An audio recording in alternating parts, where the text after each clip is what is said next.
नमस्कार साथियों, wings academy के यूट्यूब चैनल पर आप सभी लोगों का भरपूर स्वागत है। मैं हूँ दिनेश और आप मेरे साथ में एक बहुत ही खूबसूरत विषय को लेकर चर्चा कर रहे हैं। बहुत ही अच्छे लेवल पर अपन वार्ता कर रहे हैं। वो उस हर बिंदु पर अपन बात कर रहे हैं जो परीक्षक अपन से पूछता है, जो परीक्षक अपन से चाहता है। अपन उस बिंदु को अति महत्वपूर्ण मान रहे हैं जो पिछली भर्तियों के अंदर अपन से पूछे गए थे। ठीक है? तो अपन उन्हीं बिंदुओं को लेते हुए चल रहे हैं। आगे की भर्तियों के अंदर कौन-सी संभावना बनती है, उन बिंदु पर भी अपन बात करते हुए चल रहे हैं। तो सभी लोग कैसे हैं? उम्मीद करता हूँ कि सभी लोग स्वस्थ होंगे, मस्त होंगे और अपनी तैयारी को बहुत ही शानदार और बहुत ही जानदार तरीके से कर रहे होंगे। तो सभी लोगों को भर्तियों का इंतज़ार है कि कब वैकेंसी आएगी, कब हम अपनी तैयारी में जुटेंगे। तो मैं एक बात आपको यहाँ पे कहना चाहूँगा जैसे कि मैं हमेशा कहता हूँ कि किसी भी भर्ती की तैयारी के लिए आप उस भर्ती का इंतजार मत करो कि भर्ती आएगी फिर मैं तैयारी स्टार्ट करूँ। भर्ती जब आपको लग जाए कि इस भर्ती की आने की संभावना है, तो उस भर्ती के आने से पहले आप उस भर्ती की तैयारी में जुट जाओ। अब आपके मन में प्रश्न उठ रहा होगा कि हम कौन से पाठ्यक्रम को लेते हुए चलें? क्योंकि नई भर्ती आएगी, तो उसके साथ में नया पैटर्न आएगा, नया सिलेबस आएगा, नया पाठ्यक्रम आएगा कि मैं मेरे को उसके अंदर क्या पढ़ना है, कौन-सा नया सब्जेक्ट उसके अंदर जुड़ा, कौन-सा सब्जेक्ट उस पाठ्यक्रम से हटा। तो देखो साथियों क्या होता है कि कोई भी वैकेंसी हो, कोई भी भर्ती हो, उसके पाठ्यक्रम में लगभग 90% जो हिस्सा रहता है, वो पुराने सिलेबस के हिसाब से ही रहता है। उसमें उसमें कुछ नया जुड़ सकता है, कुछ नया हट सकता है। ऑल ओवर कहने का तात्पर्य ये है कि कोई भी भर्ती हो जाए, उसका लगभग 90% वही रहता है, जो पिछली भर्ती के अंदर चलता है। पाठ्यक्रम की बात कर रहा हूँ, ठीक है? तो आप पिछली भर्तियों का जो पाठ्यक्रम है, उसके अनुसार आप अपनी तैयारी को कर सकते हैं, ठीक है? तो चलिए आज की क्लास शुरू करते हैं। जैसे कि अपन ने पिछली क्लास के अंदर अपन ने तत्पुरुष समास देखा था। तत्पुरुष समास का बहुत ही शानदार तरीके से अपन ने उसका वर्गीकरण देखा। मुझे जहाँ तक लगता है कि अपन ने यूट्यूब के इतिहास में पहली बार तत्पुरुष समास का एक पर्टिकुलर बात कर रहा हूँ मैं तत्पुरुष समास की, कि तत्पुरुष समास का इतना अच्छा वर्गीकरण अपन ने पहली बार देखा। तत्पुरुष समास के कितने भेद होते हैं, उन भेदों के पुनः कितने उपभेद होते हैं, उन उपभेदों के पुनः कितने उपभेद हो सकते हैं, उन सब की अपन ने बात की। बहुत ही अच्छे स्तर पर अपन बात करते हुए चल रहे हैं। एक बात मैं आपके साथ में साझा करना चाहूँगा कि अपन जो समास को पढ़ रहे हैं, जिस प्रकार से अपन ने संधि को पढ़ा था कि संधि के बहुत सारे नियम बने, उन नियमों के उदाहरण को लेते हुए अपन चले। लेकिन समास के अंदर इनके 5 प्रकार हैं या फिर आप 6 प्रकार कह सकते हैं कि समास के 6 प्रकार अपन पढ़ेंगे। तो 6 प्रकार के ले दे के प्रत्येक समास के कितने कुछ बिंदु हो सकते हैं? प्रत्येक समास के आप मान सकते हैं कि 4 और 5 बातें मेरे को प्रत्येक समास से याद रखनी है। तत्पुरुष समास की एक अलग बात हो जाती है, वो थोड़ा-सा बड़ा हिस्सा है। लेकिन बाकी जो 5 समास रह जाते हैं, उनके अंदर मात्र अपन को 4-5 बिंदु याद करने होते हैं। समास अपने उँगलियों पर फिर खेल रहा होगा, ठीक है? तो अपन उन 4-5 बिंदुओं को देख लेंगे, फिर अपन प्रकारों को जल्दी से जल्दी करने की कोशिश करेंगे। फिर जो अपना मेन उद्देश्य रहेगा, वो क्या रहेगा कि मैं प्रश्नों को देखूँ, क्योंकि समास का प्रकार अपन ने पढ़ लिया, किसी भी शब्द के अंदर एक से अधिक समास के प्रकार होने की संभावना रहती है। तो वो संभावना, वो प्रश्न क्या पूछ रहा है, परीक्षक अपन से क्या पूछ रहा है और अपन क्या उस चीज़ को समझ रहे हैं। परीक्षक अपन से कौन-सा समास पूछ रहा है और अपन कौन से समास की ओर जा रहे हैं। तो ये जो फ़र्क है, ये जो दीवार है, इस दीवार को अपन करेंगे कंप्लीट कैसे? इस दीवार को कैसे करेंगे कवर? तो वो अपन करेंगे अभ्यास से। और अभ्यास का सबसे बेहतर तरीका क्या होता है कि प्रश्नोत्तरी लेके आऊँगा मैं आपके सामने, यूट्यूब पर लेकर आऊँगा, ठीक है? और अपन उस प्रश्नोत्तरी के अंदर जितने जैसे कि एक प्रश्न है और उसके 4 विकल्प अपन को दे रखे होते हैं, तो अपन उन सभी का विस्तार से एकदम विश्लेषण करते हुए चलेंगे और मैं आपको वहाँ पे बताता हुआ चलूँगा कि इस प्रश्न की और क्या संभावना बन सकती है, ठीक है? तो एक बार अपने मस्तिष्क के अंदर जो-जो बिंदु मैं बता रहा हूँ प्रत्येक समास से, वो बिंदु आपको अपने दिमाग के अंदर फिट करने हैं, बस इतना सा काम आपको करना है। आज और अगली क्लास के अंदर अपन समास के जितने प्रकार हैं उनको पूरा कर देंगे और उसके बाद अगली क्लास कल की अगली क्लास के बाद अपन प्रश्नोत्तरी लेके आएँगे। बहुत ही महत्वपूर्ण प्रश्नोत्तरी मैं लेके आऊँगा। वो प्रश्न लेके आऊँगा जो पिछली भर्तियों के अंदर पूछे गए हैं और संभावना हो सकती है कि उनका वापस से बनने की संभावना। तो वो सारी चीज़ें अपन लेके आएँगे, ठीक है? तो शुरुआत करते हैं आज के तत्पुरुष समास का अंतिम प्रकार कौन-सा? नए तत्पुरुष समास। अब ये शब्द देखते ही अपने दिलो-दिमाग के अंदर आता है कि ये शब्द अपना अर्थ इस शब्द से इसके अर्थ से ही इसकी परिभाषा अपन को समझ में आ जाती है। नए का अर्थ अगर समझे तो क्या होता है? ये नकारात्मक अर्थ दे रहा है। क्या दे रहा है? नकारात्मक अर्थ दे रहा है। अब जो भी शब्द, जो भी सामासिक पद अपना नकारात्मक अर्थ देंगे, अपन उसको किसके प्रकार मानेंगे? नए तत्पुरुष समास का प्रकार मानेंगे। अब कौन-कौन से वो शब्द हो सकते हैं जो नकारात्मक अर्थ देते हैं? तो वो कौन से हो सकते हैं? मैं आपके सामने कुछ शब्द लिखता हूँ। अपन उपसर्ग पढ़ेंगे, तब उपसर्ग के अपन 3 स्रोत पढ़ेंगे। उनमें से एक स्रोत अपन पढ़ेंगे संस्कृत के उपसर्ग। तो संस्कृत के उपसर्ग में से 3 उपसर्ग ऐसे हैं जो अपना नकारात्मक अर्थ देते हैं। एक अ और अन और न। ये मुख्य रूप से आपको 3 शब्द आपको मिलेंगे उपसर्ग के रूप में जो अपना नकारात्मक अर्थ देते हैं, नई के रूप में अर्थ देते हैं। ठीक है? तो जैसे कि अब आपके सामने मैं एक खूबसूरत उदाहरण लिखता हूँ, जो अपन उसके बारे में बहुत बार सुनते हैं।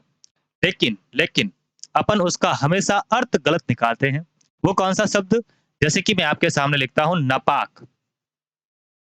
इसको मैं रब कर देता हूँ। जैसे कि मैं आपके सामने लिखता हूँ नापाक। तो इस नापाक को देखते ही अपने दिमाग में क्या आता है कि अपन किसके बारे में बात कर रहे हैं? पाकिस्तान के बारे में कुछ नकारात्मक अपन बात कर रहे हैं। लेकिन ऐसा नहीं है।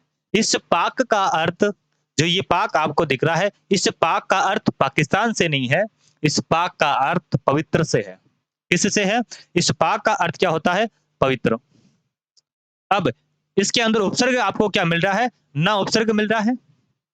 ना उपसर्ग मिल रहा है और ज़ाहिर-सी बात है कि मेरे को इसका अर्थ पता है ना यानी कि नहीं। कि जो पवित्र नहीं है, जो पवित्र नहीं है कि ना ना पवित्र तो इसका समास विग्रह किस प्रकार से होगा? कि जिसके समास विग्रह में आपको ना मिले। जैसे कि मैं आपके सामने एक बहुत ही खूबसूरत उदाहरण लिखता हूँ। अपन पढ़ते हैं कि अन्ना हजारे साहब अनशन पर बैठ गए हैं।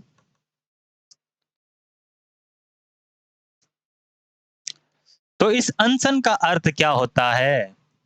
तो इस अनशन का आप पहले इस अनशन शब्द के टुकड़े करो देखें। इनके अंदर जो 2 पद है, प्रथम पद और उत्तर पद उसको पहचान लो। तो इसके अंदर जो प्रथम पद है, क्या ये अ है? क्या इसका उत्तर पद ये न, स, न है? जी नहीं, ऐसा नहीं है। तो कैसा है? इसके अंदर जो पूर्व पद है वो क्या है? वो पूर्व पद आपका है अन। पूर्व पद आपको क्या मिल रहा है? अन्न मिल रहा है। और उत्तर पद आपको क्या मिलेगा? इस ना में से मैंने हलंत के साथ में वापस इसको ना लिखा है तो इसका अर्थ क्या हुआ? इसके अंदर जो अ छुपा है उसको मैंने बाहर निकाल दिया। तो यानी कि तो उत्तर पद आपका क्या बनेगा? असन बनेगा। अब जब अपन शब्द युग्म पढ़ेंगे, तब अपन वहाँ पे पढ़ेंगे कि इस असन शब्द का अर्थ क्या होता है। तो इस असन शब्द का अर्थ होता है भोजन। इस असन शब्द का अर्थ क्या होता है? कि भोजन। तो अपने दिमाग के अंदर एक शब्द फिट कर दो कि असन शब्द का अर्थ क्या होगा? भोजन होगा। आओ साथ बैठ के असन करते हैं, यानी कि साथ बैठ के भोजन करते हैं। तो असन शब्द का अर्थ क्या होता है? भोजन। अब आप इस शब्द का समास विग्रह करेंगे अनशन का। तो आप समास विग्रह किस प्रकार से करेंगे? आपको यहाँ पे विग्रह के रूप में लिखना है न असन। और इस असन शब्द का अभी आप सब लोग अर्थ जानते हैं कि इसका अर्थ क्या होता है? भोजन होता है। एक और उदाहरण मैं आपके सामने लिखता हूँ। अनस्वर क्या लेके आया? अनस्वर इसका अर्थ इसका समास विग्रह क्या हो जाएगा? कि न नस्वर। तो आपको इसी प्रकार से इसका क्या करना है? समास विग्रह करना है। क्या करना है? समास विग्रह करना है। इनके और उदाहरणों का अपन अच्छे से अभ्यास करेंगे और इनके जो महत्वपूर्ण प्रश्न बनते हैं, उनकी अपन बात करेंगे जब अपन प्रश्नोत्तरी देखेंगे तब। आगे बढ़ते हैं। आगे अपन यहाँ पे अपना तत्पुरुष समास पूरा होता है। अब तत्पुरुष समास का तीसरा प्रकार देख रहे हैं। समास का तीसरा प्रकार देख रहे हैं, कर्मधारय समास। तो अपने मस्तिष्क के अंदर हेडिंग डाल दो, कर्मधारय समास। क्या नाम लिखना है? कर्मधारय समास। तो कर्मधारय समास से संबंधित दो बिंदु है, महत्वपूर्ण दो बिंदु हैं, उनको लिख दो। देखे तो दो महत्वपूर्ण बिंदु क्या है आपको लिखना है। पहला बिंदु इसके अंदर आप लिखेंगे कि ये किसका उपभेद है? ये तत्पुरुष समास का उपभेद है। पहला बिंदु लिख दो सभी कि तत्पुरुष समास का उपभेद है। तो उपभेद किसका हो गया? तत्पुरुष समास का उपभेद हो गया। तत्पुरुष समास का उपभेद हो गया। दूसरा बिंदु इसके अंदर आप लिखेंगे, दूसरा बिंदु क्या लिखेंगे कि जिसका उत्तर पद प्रधान हो। अब यहाँ पे तत्पुरुष समास आ गया, तो तत्पुरुष समास आते ही मेरे दिल और दिमाग में एक ही बात आती है कि पद प्रधानता के आधार पर तत्पुरुष समास, उत्तर पद प्रधान। तो इसके जितने भी उपभेद होंगे उनका पद कौन सा प्रधान होगा? उत्तर पद प्रधान होगा। तो दूसरा बिंदु आप इसके अंदर लिखेंगे कि वह समास जिसका क्या हो? उत्तर पद प्रधान हो। कि वह समास जिसका उत्तर पद क्या हो? उत्तर पद प्रधान हो। जिसका उत्तर पद प्रधान हो, ये आप लिखेंगे। ठीक है। तो आगे अपन लिखेंगे, आगे अपन बढ़ते हैं, आगे समझते हैं। अब कर्मधारय समास के अंदर आपको जो मुख्य बात ध्यान रखनी है, इसकी पहचान से संबंधित वो कौन सी? तो आप ध्यान में रखेंगे, जब अपन समास का पहला प्रकार पढ़ रहे थे, कौन सा? अव्ययी भाव समास। अव्ययी भाव समास के संबंध में मैंने आपको एक पहचान के रूप में एक सूत्र बताया था। पहचान के रूप में मैंने आपको एक सूत्र बताया था, वो कौन सा है? किन किन लोगों को याद है? देखिए, अगर आपने समास की पहली क्लास देखी है तो मैं दावे के साथ कह सकता हूं कि वो बात आपको जरूर याद होगी, क्योंकि उस बात को ना जाने मैंने कितनी ही बार आपके सामने उस बात को दोहराया है। तो आप क्या लिखेंगे? जो किसके संबंध में बता रहा हूं? अविभाव समास के संबंध में आपको बता रहा हूं। तो अपन ने वहां पे क्या देखा था कि जिसका पूर्व पद क्या हो? अव्यय, या फिर क्या हो सकता है? उपसर्ग होगा। और उत्तर पद के रूप में आपको क्या मिलेगी? संज्ञा मिलेगी। क्या मिलेगी? संज्ञा मिलेगी। ये किसकी बात है? ये अव्ययी भाव समास के संबंध में है। तो यहाँ पे मैं उस चीज को वापस से क्यों लेके आया हूं? फर्क देखना। क्या है फर्क? अब कर्मधारय समास के संबंध में बात करते हैं कि आपको पूर्व पद के रूप में आपको क्या मिलेगा? विशेषण मिलेगा। पूर्व पद के रूप में आपको क्या मिलेगा? विशेषण मिलेगा। और उत्तर पद के रूप में आपको क्या मिल सकती है? संज्ञा मिलेगी। क्या मिलेगी? संज्ञा मिलेगी।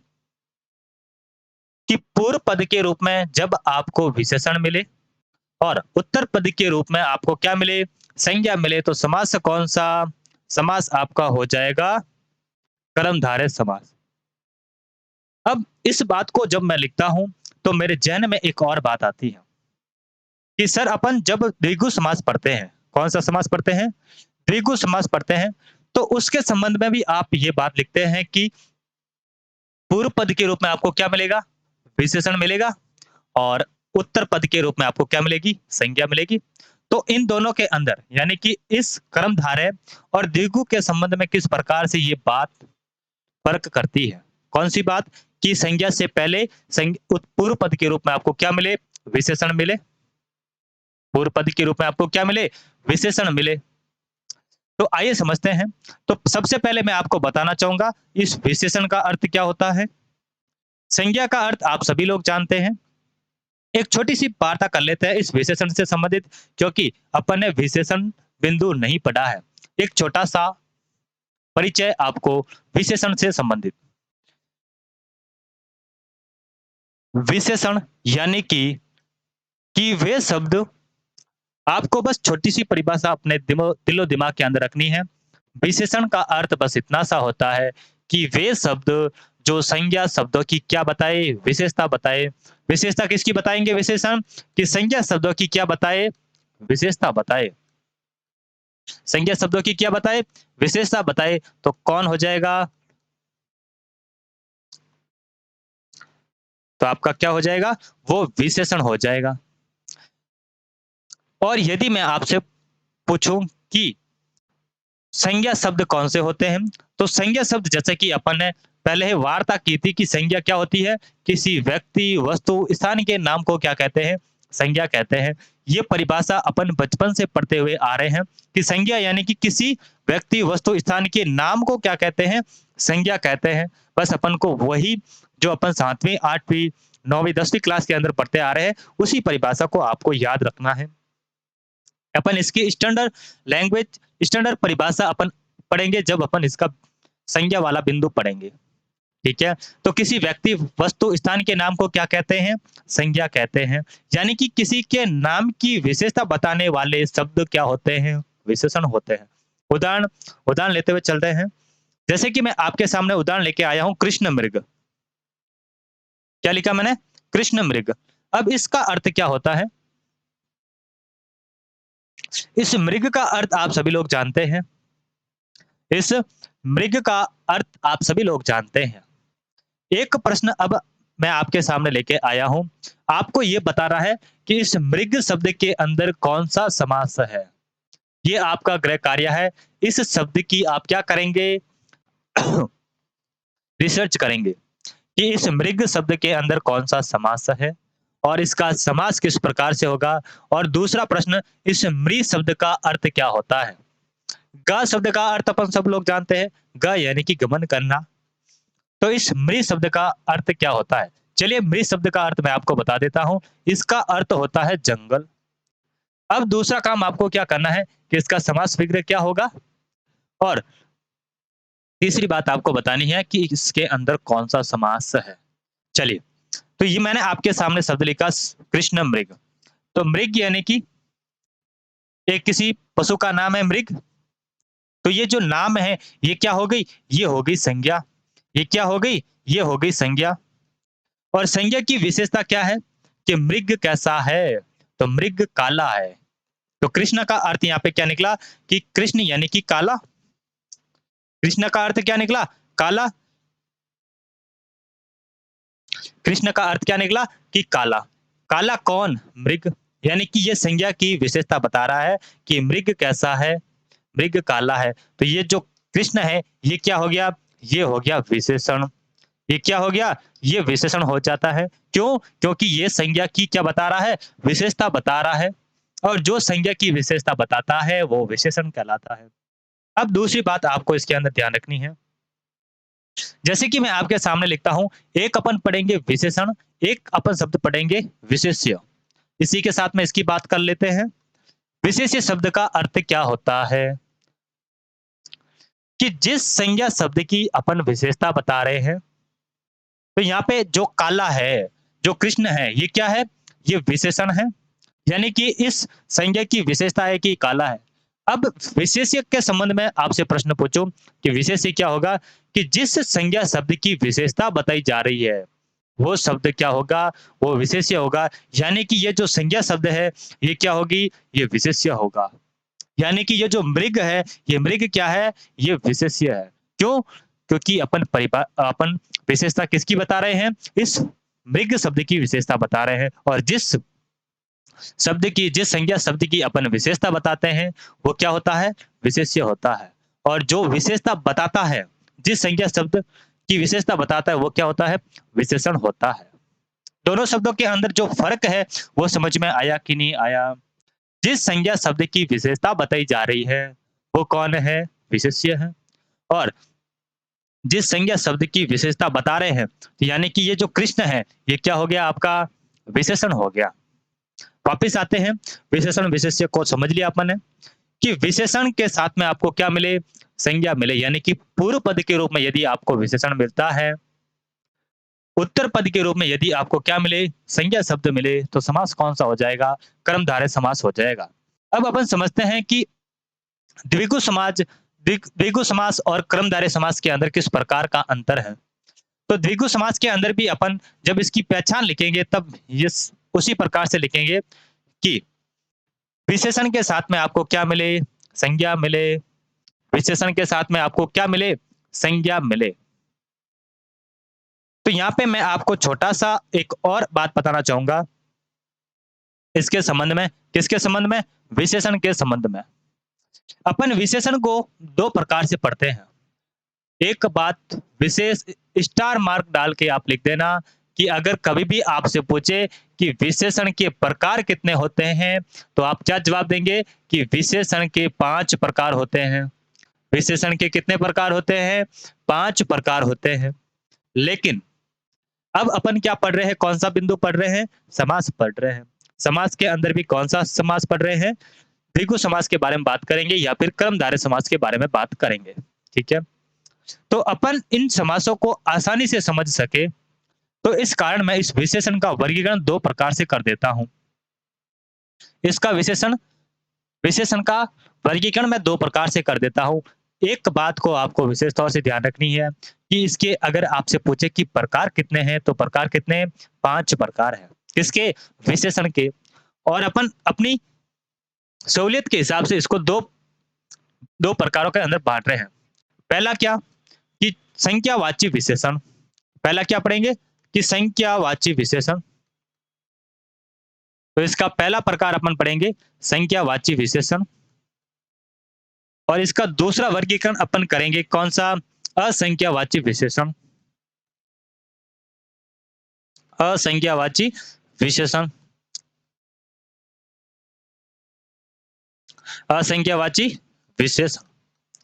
अब देखो इस बात को यहाँ पे जरा गौर से सुनना। संख्यावाची विशेषण का अर्थ क्या होता है? कि कोई भी वस्तु हो जिसकी अपन विशेषता बता रहे हैं, अगर उस विशेषता को अपन गिन सके, जिसको मैं गिन सकता हूँ कि अच्छा ये कितनी है, संख्या के अंदर गिन सकता हूँ, तो गिन सकने वाली वस्तु को क्या कहेंगे? संख्यावाची विशेषण कहेंगे। और जिसको गिन नहीं सकते, वो कौन सा हो जाएगा? वो हो जाएगा आपका असंख्यावाची विशेषण। वो क्या हो जाएगा? असंख्यावाची विशेषण। तो इसके संबंध में आप क्या लिखेंगे? कि जिसे गिना जा सके, बस आपको इतना सा बिंदु लिखना है कि जिसे गिना जा सके, वो कौन हो जाता है? वो हो जाता है संख्यावाची। इस पर्टिकुलर संख्यावाची शब्द की बात कर रहा हूं मैं कि संख्यावाची यानी कि जिसे आप गिन सकते हो, वो कौन सा हो जाता है? संख्यावाची विशेषण हो जाता है। तो संख्यावाची विशेषण के अंदर कौन सा प्रकार आता है? इसी विशेषण का एक प्रकार पढ़ते हैं संख्यावाची विशेषण, उसी को आपको लिखना है संख्यावाची विशेषण। और इसके अलावा जो शेष 4 रह जाते हैं, 5 में से एक तो इधर अपना संख्यावाची इधर आ गया और बाकी जो 4 बच गए वो किस में आ जाएंगे? असंख्यावाची विशेषण के अंदर आ जाएंगे। ठीक है? तो द्विगु समास के संबंध में कौन सा याद रखना है? तो द्विगु का जो शब्द है, द्विगु शब्द के बारे में बात कर रहे हैं। ये द्विगु शब्द अपनी खुद की परिभाषा अपने शब्द के अर्थ में छुपाकर बैठा है। कैसे? द्विगु का अर्थ क्या होता है? ये क्या लिखा है? द्वि, द्वि यानी 2। अब 2 क्या है? 2 एक संख्या है जिसे मैं गिन सकता हूं। तो आपको इसके अंदर कौन सा विशेषण लेना है? तो इसके अंदर आपको लेना है संख्यावाची विशेषण। कौन सा लेना है? कि संख्यावाची विशेषण। और संख्यावाची विशेषण के साथ में कौन आ सकता है? संज्ञा। तो पूर्व पद के रूप में आपको क्या मिले? पूर्व पद के रूप में यदि आपको क्या मिलती है? पूर्व पद के रूप में यदि आपको संख्यावाची विशेषण मिले और उत्तर पद के रूप में यदि आपको संज्ञा मिले, तो समास कौन सा हो जाएगा? द्विगु समास हो जाएगा। तो यहाँ पे आप क्या लिख सकते हैं? तो यहाँ पे आप लिख सकते हैं कि कौन सा विशेषण? विशेषण आपका असंख्यावाची। कौन सा हो जाएगा? असंख्यावाची विशेषण आपका हो जाएगा। यहाँ पर किसमें? कर्मधारय समास के संबंध में। तो द्विगु समास के संबंध में आपको क्या याद रखना है? एक को आप याद रखो, दूसरा अपने आप याद हो जाएगा। किस प्रकार से? जैसे कि इस द्विगु शब्द का अर्थ क्या निकलता है? कि 2 गायों का समूह। अगर इस द्विगु शब्द का मैं समास विग्रह करता हूं, तो क्या निकलता है? 2 गायों का समूह। 2 गायों का समूह। यानी कि यहाँ पे मेरे को क्या मिला? ये जो 2 मिला, ये क्या है? एक संख्या है। द्वि 2 क्या है? 2 एक संख्या है। इसका अर्थ क्या हुआ कि इसके अंदर आपको कौन-सा समास लेना है? संख्यावाची विशेषण आपको लेना है। और इसके अलावा जो भी विशेषण हैं, वो किसमें आ जाएँगे? इस कर्मधारय समास के अंदर आ जाएँगे। किसमें आ जाएँगे? कर्मधारय समास के अंदर आ जाएँगे। तो आपको ये जो कर्मधारय समास और द्विगु समास के बीच में जो अंतर था, जो भेद था, वो आपको अच्छे से समझ में आ गया होगा। इस बात की मैं उम्मीद करता हूँ। और यदि आपको ये जो फ़र्क है, जो ये अंतर है आपको समझ में आ गया है, तो वीडियो को लाइक करो, वीडियो को शेयर करो और यदि चैनल पर नए हैं तो चैनल को सब्सक्राइब करो। ठीक है? तो अब बढ़ते हैं आपस कर्मधारय समास के बारे में बात करते हैं। ठीक है? तो कर्मधारय समास के बारे में आपको 2 महत्वपूर्ण बातें आपने लिख दी। कौन-कौन सी? कि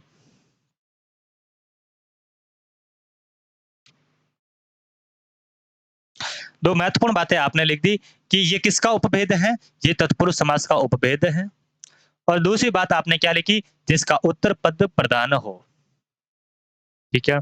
फिर अपन ने बात कर ली कि कर्मधारय समास की पहचान क्या होगी? तो कर्मधारय समास की पहचान हो जाती है, पूर्व पद क्या मिले? विशेषण मिले और उत्तर पद आपको क्या मिले? संज्ञा मिले। क्या मिले? संज्ञा मिले। ठीक है? एक उदाहरण के साथ चलते हुए बात करते हैं। एक उदाहरण मैं आपके सामने लेके आया हूँ, बहुत ही शानदार, बहुत ही आसान, ताकि आपको चीज़ आराम से, आसानी से समझ में आ जाए। जैसे कि मैं आपके सामने उदाहरण लिखता हूँ महात्मा। क्या लिखा मैंने? महात्मा। इसके अंदर उत्तर पद कौन-सा है? पूर्व पद कौन-सा है? आपको बताना है। तो उत्तर पद कौन-सा है? उत्तर पद है इसका आत्मा। इसका उत्तर पद क्या है? आत्मा। और इसका पूर्व पद क्या हो जाएगा? तो इसका पूर्व पद हो जाएगा महा। इसका पूर्व पद क्या हो गया? महा हो गया। इस महा का अर्थ क्या निकलता है? इस महा का अर्थ निकलता है महान। तो इस महा का अर्थ आप लिखेंगे महान। तो आप मेरे को ये बताओ कि इन दोनों शब्दों में से संज्ञा कौन-सी है और विशेषण कौन-सा है? क्या आपने इस शब्द को देखकर पहचाना कि ये संज्ञा है कि विशेषण है? तो इस शब्द का आपको विस्तार से अर्थ लिखना होगा। तो विस्तार से अर्थ क्या लिखेंगे? इसका अर्थ लिख दो महान। क्या लिख दिया आपने? महान लिख दिया। तो अब महान क्या है? किसी व्यक्ति का नाम है, किसी वस्तु का नाम है या फिर किसी की विशेषता बताई जा रही है कि ये महान आदमी है। ये महान आदमी है। तो ये क्या है? ये एक किसी वस्तु की विशेषता है। क्या? महान। तो महान क्या हो गई? ये एक विशेषण हो गया। ये क्या हो गया? ये आपका विशेषण हो गया। तो अब आपको इस कर्मधारय समास के अंदर दूसरा काम ये करना है कि इस पद के साथ में, इस महात्मा पद के साथ में आप 2 प्रकार से प्रश्न कर सकते हैं। या तो आप इस पूरे पद के साथ में प्रश्न कर सकते हैं। किस प्रकार से करना है वो अपन समझेंगे। लेकिन आपको पहले 2 बातें ज़हन में रखनी है। आप इसके अंदर तीसरा बिंदु आप लिख सकते हैं कि समस्त पद के साथ में आपको प्रश्न करना है। समस्त पद या फिर आप चाहे तो किसी एक पद के साथ में भी प्रश्न कर सकते हैं। प्रश्न किस प्रकार से करना है? कि समस्त पद के साथ में आपको क्या करना है? प्रश्न करना है। क्या प्रश्न करना है? 3 बिंदु के साथ में आपको प्रश्न करना है। क परिवार पढ़ते हैं अपन, जैसे कि इंग्लिश के अंदर अपन WH वर्ड पढ़ते हैं, उसी प्रकार से हिंदी के अंदर अपन क परिवार पढ़ते हैं। तो आपको प्रश्न कैसे करना है? आपको कैसा या फिर आप उसके लिंग वचन के अनुसार कैसे, कैसा, कैसा, कैसा, कैसे और कैसी। उसके लिंग वचन के अनुसार आप इन शब्दों में से किसी का भी प्रश्न कर सकते हैं। किसी भी शब्द को उठाकर इस सामासिक पद के साथ में प्रश्न कर सकते हैं। तो मैं इसके साथ में प्रश्न करता हूँ, कैसी महात्मा? तो नहीं बैठा। तो अब मैं क्या करूँगा? किसी एक पद के साथ में प्रश्न करूँगा और हो सके तो आप संज्ञा शब्द के साथ में प्रश्न करना। पहला इसके अंदर आपको पहचानना है कि संज्ञा शब्द कौन-सा है? संज्ञा शब्द कौन-सा है? तो मैं जब इसके साथ में प्रश्न करता हूँ कि कैसी आत्मा? कैसी आत्मा, अब इसके साथ में आप प्रश्न कर सकते हैं कि कैसी आत्मा, आपको उत्तर मिल रहा है इस शब्द के अनुसार। तो कैसी आत्मा, महान आत्मा। और यदि आपको समस्त पद के साथ में कैसा, कैसी, कैसे प्रश्न करने पर उत्तर मिलता है, तो समास किसका हो जाए, कौन सा समास हो जाएगा, कर्मधारय समास हो जाएगा। और कर्मधारय समास के अपन पुनः दो भाग पढ़ेंगे, पुनः दो भाग पढ़ेंगे, अभी उसकी बात अपन करेंगे। ठीक है, तो आपको यहाँ पे ध्यान देना है तीसरे बिंदु के अंदर कि कैसा, कैसी, कैसे प्रश्न करना है। और यदि इसके साथ में आपको उत्तर मिलता है, तो समास कौन सा हो जाएगा, कर्मधारय समास हो जाएगा। ठीक है, तो अब अपन बढ़ते हैं समास के अगले पड़ाव पर। समास का, कर्मधारय समास का अगला पड़ाव वो क्या है, कर्मधारय समास के कितने होते हैं प्रकार, क्या कर्मधारय समास के प्रकार होते हैं। तो यहाँ पे अपन इसका दो वर्गीकरण करते हैं। तो कर्मधारय समास का आपको पुनः दो भाग करने हैं। कौन से भाग करने हैं आपको, पहला भाग आप करेंगे कि विशेषतावाचक कर्मधारय समास। क्या करेंगे, विशेषतावाचक। अब विशेषतावाचक लिखते ही आपके दिलो दिमाग के अंदर बिंदु आ गया कि जो किसी की विशेषता बता रहा है, जो किसी की विशेषता बता रहा है। तो ये तो बात अपन ने परिभाषा के अंदर भी समझ ली, जो बिंदु अपन ने लिखे उसके अंदर भी अपन ने बात कर ली। तो इसका दूसरा भाग क्या हो सकता है, तो इसका दूसरा भाग होगा कि उपमानवाचक, उपमानवाचक, आपको बस इतना सा बिंदु लिखना है कि उपमानवाचक कर्मधारय समास। अब ये उपमानवाचक किस खेत की मूली है, किस चिड़िया का नाम है, उपमानवाचक का क्या होता है अर्थ। तो यहाँ पे अपन उपमान से संबंधित दो शब्दावली सीखेंगे। कौन कौन सी सीखेंगे, आइए देख लेते हैं वो दो शब्दावली। मैं एक आपके सामने शब्द लिखता हूं उपमान, और एक शब्द मैं आपके सामने लिखता हूं उपमेय। क्या लिखा मैंने, एक मैंने आपके सामने लिखा उपमान, और एक मैं आपके सामने लिखता हूं उपमेय। तो इस उपमान का अर्थ क्या होता है, तो बस आपको छोटी सी बात ध्यान रखनी है। एक उदाहरण मैं आपके सामने लिखते हुए चलता हूं। मैंने आपके सामने लिखा मुखचंद्र। क्या लिखा, मुखचंद्र। तो यहाँ पे उत्तर पद के रूप में आपको क्या मिल रहा है, पूर्व पद के रूप में आपको क्या मिल रहा है। तो यहाँ पे पूर्व पद के रूप में मेरे को क्या मिल रहा है, मुख मिल रहा है, और उत्तर पद के रूप में मेरे को क्या मिल रहा है, चंद्र मिल रहा है। यानी कि मैं अपने मुखड़े की तुलना किससे कर रहा हूं, चंद्रमा से कर रहा हूं। यानी कि मेरा मुख कितना सुंदर है, चंद्रमा जितना।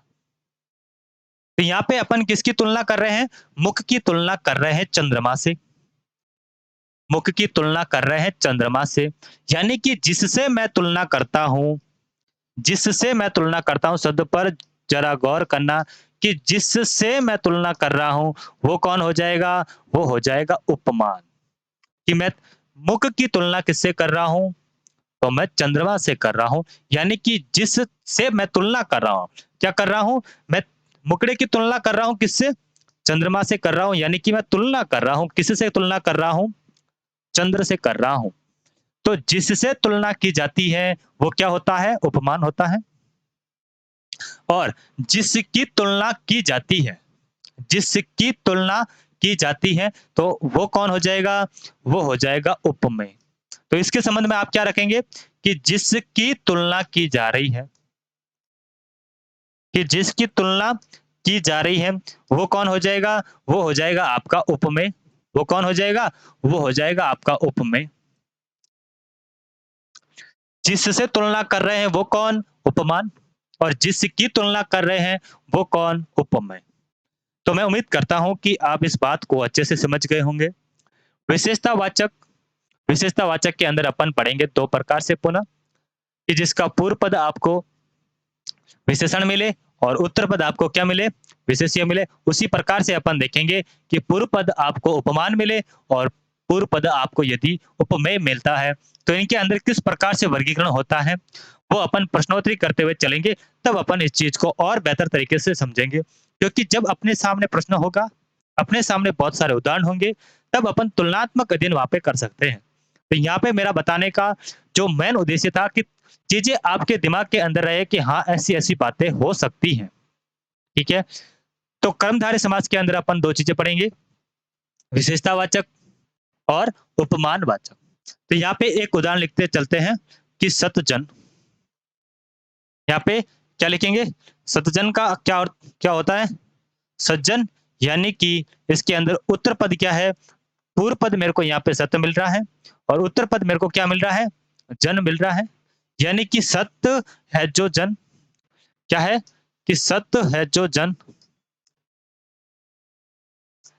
एक गजब की बात बता दूं आपको कि सत्य है जो जन, ये जो है जो आपको मिल रहा है, अगर कभी भी आपको समास विग्रह देवे और समास विग्रह के अंदर अगर आपको है जो मिल जाए, ये बीच के अंदर इन दो पदों के मध्य है जो या फिर जो है क्या मिल जाए, आप यहाँ पे इसकी पहचान के लिए छोटा सा हिंट देता हूं। सामान्यतः ऐसा होता है, सामान्यतः, ठीक है, कि अगर आपको मिल जाए है जो, कि आपको क्या मिल जाए? है जो मिल जाए या फिर आपको क्या मिल जाए? जो है, तो तब वहां आपसे आप कौन सा समास कर सकते हैं? कर्मधारय समास को चयन कर सकते हैं। अगर आपसे पूछ ले कोई किसी शब्द सामासिक पद का समास विग्रह देकर कि ये कौन सा समास का प्रकार है, अगर आपको वहां पे क्या मिल जाए? है जो मिल जाए, तो आप कौन सा कर देना? कर्मधारय समास को कर देना। दूसरी पहचान और बता दूं। दूसरी पहचान जैसे कि अभी अपन यहाँ पे पढ़ेंगे, उपमान का एक उदाहरण लेते हुए चलते हैं ताकि आपको चीजें और आसानी से और बेहतर तरीके से आपको समझ में आ जाए। ठीक है, तो उपमान वाचक का मैं आपके सामने एक उदाहरण लेके आया हूं। कौन सा? जैसे कि अभी अपन ने पिछले उदाहरण के अंदर अपन ने बात की थी किसकी? मुखचंद्र की। किसकी बात की थी? मुखचंद्र की। इस शब्द को मैं दो तरीके से लिखता हूं। एक मैंने आपके सामने लिखा मुखचंद्र और एक मैं आपके लिखता हूं सामने चंद्रमुख। अब इन दोनों के अंदर क्या है, कुछ खास फर्क क्या है, वो अपन पढ़ेंगे, प्रश्नोत्तरी करेंगे, तब इस चीज को समझेंगे। अभी आपको बस इन दोनों शब्दों का एक ही समास विग्रह मैं आपको करके दिखाता हूं। ठीक है, यानी कि मैं किसकी तुलना किससे कर रहा हूं? मुख की तुलना मैं चंद्र से कर रहा हूं और मुख की तुलना मैं चंद्र से कर रहा हूं। यहाँ पे चंद्र मेरे को पूर्व पद उत्तर पद के रूप में मिल रहा है और यहाँ पे चंद्र मेरे को पूर्व पद के रूप में मिल रहा है। यहाँ पे मुख मेरे को क्या मिल रहा है? पूर्व पद मिल रहा है। यहाँ पे मुख मेरे को उत्तर पद मिल रहा है। तो एक चीज यहाँ से निकल कर आती है क्या, कि जो संज्ञा है वो संज्ञा शब्द आपको पूर्व पद के रूप में भी मिल सकती है और उत्तर पद के रूप में भी मिल सकती है। ठीक है, तो यहाँ पे मुख जो शब्द है ये क्या है? ये पूर्व पद है और यहाँ पे मुख अपन को उत्तर पद के रूप में मिलता है। तो यहाँ पे इसका समास विग्रह कुछ इस प्रकार से होगा। कैसे? इस मुखचंद्र का समास विग्रह क्या होगा कि यहाँ पे अपन किसकी तुलना किससे कर रहे हैं? यहाँ पे जो उपमान अपन को मिल रहा है वो कहाँ पर मिल रहा है? उपमान अपन को उत्तर पद के रूप में मिल रहा है। तो यहाँ पे क्या हो जाएगा?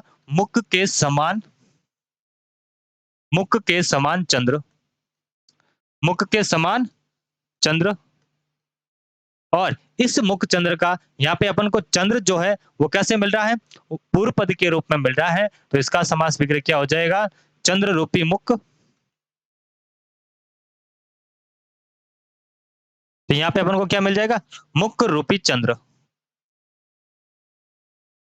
मुख रूपी चंद्र या फिर चंद्र रूपी मुख, चंद्र रूपी मुख। अब इन दोनों में से सही कौन सा होगा आपको ये बताना है। आपको ये बताना है कि मैंने यहाँ पे क्या लिखा? मुख रूपी चंद्र और यहाँ पे मैंने आपको सामने लिखा चंद्र रूपी मुख। तो आप कर्मधारय समास के अंदर चौथा बिंदु लिखेंगे। चौथा बिंदु इसके अंदर आप लिखेंगे कि समास विग्रह में, समास विग्रह में किसमें? समास विग्रह में हमेशा पूर्व पद कौन सा लेंगे? विशेषण लेंगे। पूर्व पद आप कौन सा लेंगे? विशेषण लेंगे। ये तो विशेषतावाचक समास की बात हो गई। और यदि उपमान है तो कौन सा लेना है? उपमान वाचक है तो कौन सा लेना है? तो उपमान वाचक के संबंध में आपको पहला पद कौन सा लेना है? उपमान को लेना है। कि समास विग्रह में हमेशा प्रथम पद कौन सा लेना है? प्रथम पद हमेशा आपको या तो लेना है विशेषण लेना है या फिर आपको लेना है उपमान। इतनी सी बात समझ में आई कि नहीं आई? अब आप बताओ कि इन दोनों में से मुक मुक रूपी चंद्र या चंद्र रूपी मुक, इन दोनों में से सही कौन-सा होगा? अगर आपने पहचान लिया है कि ये जो चंद्र है ये क्या है? ये एक उपमान है, यानी कि ये किससे तुलना कर रहे हैं?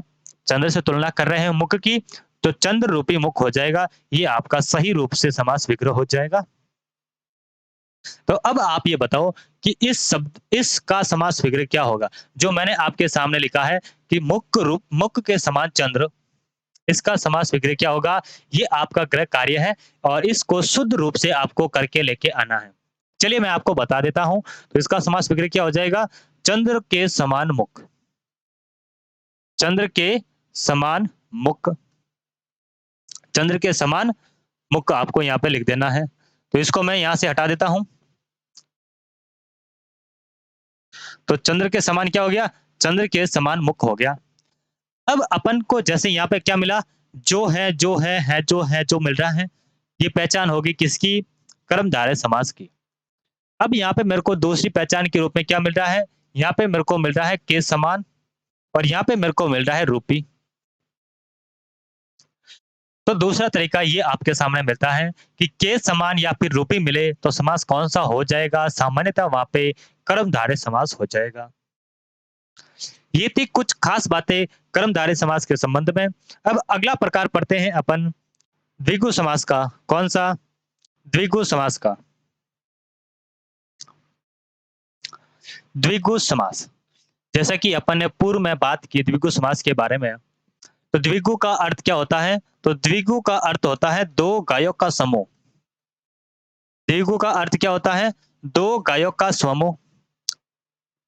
तो मैं आपके सामने बात लिखता हूं, इसका समास विग्रह पहले लिख देता हूं ताकि कुछ बातें जो है इसके समास विग्रह से अपन को क्लियर हो जाए। दो गायों का समूह, क्या लिखा मैंने? दो गायों का समूह। और यदि समूह के स्थान पर कभी कभार आपको क्या मिल जाएगा? समाहार भी मिल सकता है। क्या मिल सकता है? समाहार भी मिल सकता है कि दो गायों का समूह या फिर दो गायों का समाहार। लेकिन इसका उचित विग्रह क्या होगा? दो गायों का समूह। कुछ ऐसे शब्द होते हैं जिनके साथ में समूह आएगा और कुछ ऐसे शब्द होते हैं जिनके साथ में समाहार आएगा।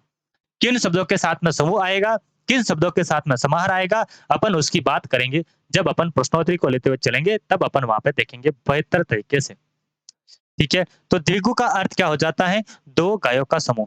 तो यहाँ पे मेरे को दो शब्द मिले। एक मेरे को यहाँ पे मिला दो, यहाँ पे मेरे को मिल रही है संज्ञा। यहाँ पे ये क्या मिल रही है मेरे को? ये मेरे को मिल रही है संज्ञा मिल रही है। और तीसरी चीज इसके अंदर मेरे को क्या मिल रही है? समूह या फिर समाहार। क्या मिल रही है? समूह।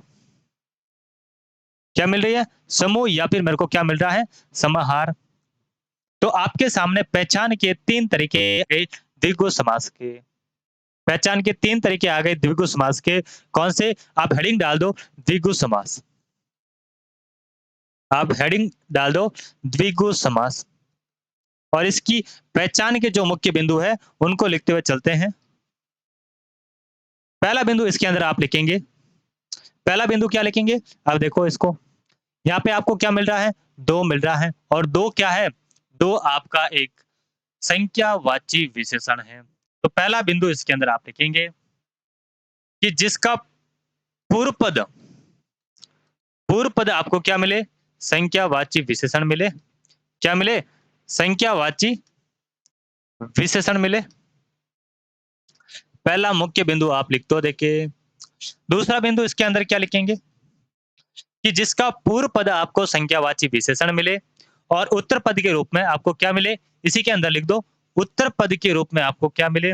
उत्तर पद के रूप में यदि आपको संज्ञा मिलती है, क्या मिलती है? संज्ञा मिलती है।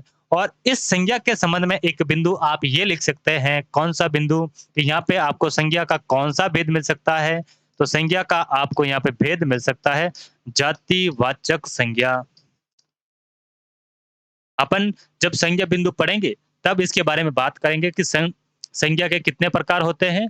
तीन प्रकार होते हैं। कौन कौन से होते हैं? व्यक्तिवाचक संज्ञा, जातिवाचक संज्ञा और भाववाचक संज्ञा। तो इस जातिवाचक संज्ञा का क्या होता है अर्थ? तो इस जातिवाचक संज्ञा का अर्थ होता है जो किसी के समूह को संबोधित करे, जो किसी समूह की पहचान दिलाए। जैसे कि अपन लिखते हैं गाय, तो गाय नाम आते ही अपने दिमाग में क्या आता है कि गाय एक किसी पशु की नस्ल है। किसकी नस्ल है? पशु की एक नस्ल है जिसका नाम है गाय। अब गाय का नाम आते ही आपके दिमाग में पर्टिकुलर किसी व्यक्ति, किसी वस्तु का नाम तो नहीं आ रहा, किसी जाति का नाम आ रहा है। जैसे कि मैं आपके सामने नाम लिखता हूँ राम, तो राम नाम लिखते ही आपके सामने क्या आता है कि ये किसी व्यक्ति का नाम है। आप में से हो सकता है किसी दोस्त का नाम हो राम। तो राम क्या है? राम एक व्यक्ति का नाम है, यानी कि ये क्या हो गई? ये व्यक्तिवाचक हो गई। और गाय का नाम आते ही अपने दिमाग में क्या आता है कि ये क्या है? ये किसी जाति का नाम है। ये किसका नाम है? ये जाति का नाम है। तो अब आप इस बात को समझ गए होंगे कि द्विगु शब्द अपनी जितनी भी पहचान के तरीके हैं वो सब बता देता है। तो पहला पहचान का तरीका मेरे को क्या मिला कि संज्ञावाची विशेषण हो। अगला शब्द इसके अंदर छुपा है गायों, दो गायों का समूह, यानी कि ये गाय मेरे को क्या बता रही है? ये गाय मेरे को ये बता रही है कि इसके अंदर जातिवाचक संज्ञा होगी। तीसरा बिंदु मेरे को क्या बता रहा है कि शब्द जो समूह और समाहार का क्या कराएगा? बोध कराएगा। तो इसके अंदर अगला बिंदु आप लिखेंगे, अगला बिंदु इसके अंदर लिखेंगे कि समस्त पद इसके अंदर, अगला बिंदु आप लिखेंगे, क्या लिखेंगे? अगला बिंदु इसके अंदर आप लिखो कि सामासिक पद, सामासिक पद। अब ये सामासिक पद क्या होता है सभी लोग जानते हैं। सामासिक पद किसका बोध कराएगा? समूह या फिर समाहार का बोध कराए। समूह या फिर समाहार का बोध कराए। क्या कराए? समूह या समाहार का बोध कराए। कौन सा समास हो जाएगा? द्विगु समास हो जाएगा। तीसरा बिंदु आप इसके अंदर लिखेंगे कि जिसका संपूर्ण पद क्या मिले? संपूर्ण पद आपको यदि क्या कौन सा मिलता है? संपूर्ण पद यदि आपको संख्यावाची विशेषण मिले, संख्यावाची विशेषण मिले, ठीक है। तो एक बिंदु जो है कर्मधारय समास का वो बताना रह गया। पहले उसके बारे में बात कर लेते हैं, फिर अपन यहाँ पे आएंगे। तो कर्मधारय समास के अंदर आप यहाँ पे एक बिंदु डाल सकते हैं कि कभी कभार क्या होता है कि कुछ ऐसे शब्द पूछ लिए जाते हैं और आपसे पूछता है कि ये कौन से समास के प्रकार है, ये कौन से समास का प्रकार है। तो आप नोट करके ये बात लिख सकते हैं, नोट करके लिख दो। जैसे कि आपके सामने मैं शब्द लिखता हूं लालचित, लालचित, काला कट। ये तो एकदम काला कट है। अपन कहते हैं ना, अपन कहते हैं गोलगट। क्या कहते हैं? गोलगट। तो यहाँ पे आप लिख सकते हैं। इसके अंदर अगला बिंदु आप कुछ इस प्रकार से लिख सकते हैं कि जिसके अंदर ये नोट नंबर 1 लिख दो यहाँ पे, और दूसरा नोट यहाँ पे आप लिखेंगे कि यहाँ पे किसकी पुनरावृत्ति होती है? यहाँ पे अगर किसी भी शब्द के अंदर विशेषण की क्या हो? पुनरावृत्ति हो। क्या हो? विशेषण की यदि पुनरावृत्ति होती है तो कौन सा समास हो जाएगा? कर्मधारय समास हो जाएगा। जैसे कि लाल लाल, जैसे कि लाल लाल। लाल लाल का क्या हो जाएगा? समास विग्रह अत्यंत लाल। उसी प्रकार से काला काला, काला काला, गोल मटोल, गोल गठ। ऐसे कुछ शब्द बन जाए तो वो कौन सा समास होगा? कर्मधारय समास के बिंदु होंगे। ठीक है। तो इनके बारे में और अधिक विस्तार से चर्चा करेंगे। ठीक है। अब वापिस आ जाते हैं अपन द्विगु समास पर।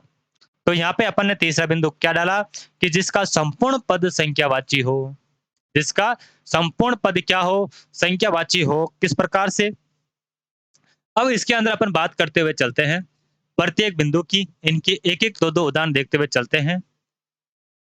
तो पहला बिंदु क्या है कि जिसका पूर्व पद संख्यावाची विशेषण हो और उत्तर पद आपको संज्ञा मिले।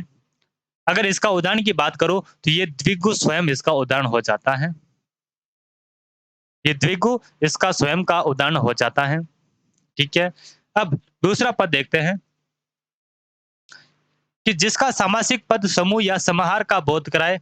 ये भी यहाँ पे मिल जाता है द्विगु समास के अंदर। तो तीसरे बिंदु पे वार्ता करते हैं कि जिसका संपूर्ण पद क्या हो, संख्यावाची विशेषण हो। कैसे? जैसे कि मैं आपके सामने उदाहरण लिखता हूं, चवन्नी। एक पिछली भर्ती के अंदर एसआई के अंदर एक बहुत ही खूबसूरत शब्द जो पूछा गया था, वो शब्द था कोड़ी। चवन्नी, कोड़ी, अठन्नी। ठीक है। तो इन शब्द का समास विग्रह किस प्रकार से होता है और ये कौन से समास का प्रकार है, आपको बताना है। तो चवन्नी का समास विग्रह क्या होगा कि चार आनों का समूह। तो चवन्नी का समास विग्रह क्या होता है कि चार आनों का समूह। तो यहाँ पे अपन को ये पद किसका बोध करा रहा है? ये अपन को समूह का बोध करा रहा है। किसका बोध करा रहा है? समूह का बोध करवा रहा है। उसी प्रकार से इस कौड़ी का अर्थ क्या होता है? कौड़ी का अर्थ होता है 20 का समूह। किसका समूह? 20 का समूह। उसी प्रकार से इस अठन्नी का अर्थ क्या होता है कि 8 का समूह। और यदि मैं आपसे पूछ लूं कि इस दर्जन का अर्थ क्या होता है, तो दर्जन का अर्थ क्या होता है कि 12 का समूह। किसका समूह? 12 का समूह क्या कहलाता है? संपूर्ण पद क्या है इसके अंदर? संपूर्ण पद संख्यावाची है। संपूर्ण पद क्या है? संख्यावाची है। इन शब्दों के साथ में अपन को कोई भी किसी भी प्रकार की कोई संज्ञा नहीं मिल रही। तो ये कौन सा समास हो जाएगा? ये द्विगु समास हो जाएगा। कुछ और उदाहरण देख लेते हैं। जैसे कि मैं आपके सामने लिखता हूं चौराहा। क्या लिखा मैंने? चौराहा। तो चौरा का अर्थ क्या होता है? समास विग्रह क्या हो जाएगा? चार राहों का समूह। ठीक है। तो द्विगु समास का अगला बिंदु जो अपन पढ़ेंगे, अगला बिंदु, इसके अंदर चौथा बिंदु आप डाल दो कि द्विगु समास के अंदर कुछ ऐसे शब्द भी होते हैं जो इन सब का विरोध करते हैं। इन सब का विरोध यानी कि जो समूह और समाहार का बोध नहीं कराते। जैसे कि मैं आपके सामने लिखता हूं, इकलौता। इकलौता। जैसे कि मैं आपके सामने लिखता हूं, इकतारा। तो इन शब्द का समास विग्रह क्या होता है? एक ही है लौता, यानी कि एक ही। ठीक है। यहाँ पे अपन को समूह और समार का बोध नहीं हो रहा। एक तारा यानी कि एक ही तारा। एक ही है तारा यानी कि कौन सा? फिर अपन को यहाँ पे समूह और समाहार का बोध नहीं हो रहा, लेकिन फिर भी इनको कौन सा, किसका उदाहरण माना जाता है? इस द्विगु समास का उदाहरण माना जाता है। इसके अंदर जो अगला बिंदु होगा, इसके अंदर द्विगु समास का जो अगला बिंदु अपन पढ़ेंगे, वो कौन सा बिंदु होगा? अगला बिंदु आपको नोट करना है कि कुछ ऐसे शब्द होते हैं जो समूह और समार का बोध नहीं करवाते, लेकिन उनके विग्रह करने पर उनके उत्तर पद के रूप में, यानी कि उनके साथ में प्रत्यय के रूप में आपको क्या मिले? प्रत्यय के रूप में यदि आपको वाला, वाली, वाले मिले, क्या मिले? वाला, वाली और क्या मिले? वाले मिले। तो कौन सा समास हो जाएगा? समास हो जाएगा, द्विगु समास हो जाएगा। कौन सा समास हो जाएगा? द्विगु समास हो जाएगा। आइए इनके बारे में वार्ता करते हैं। जैसे कि मैं आपके सामने उदाहरण लिखता हूं, त्रिवेदी। शब्द क्या लिखा मैंने? त्रिवेदी। तो इस त्रिवेदी शब्द का, इस सामासिक पद का समास विग्रह क्या होगा? इस त्रिवेदी शब्द का समास विग्रह होगा तीन वेदों को जानने वाला। तीन वेदों को जानने वाला।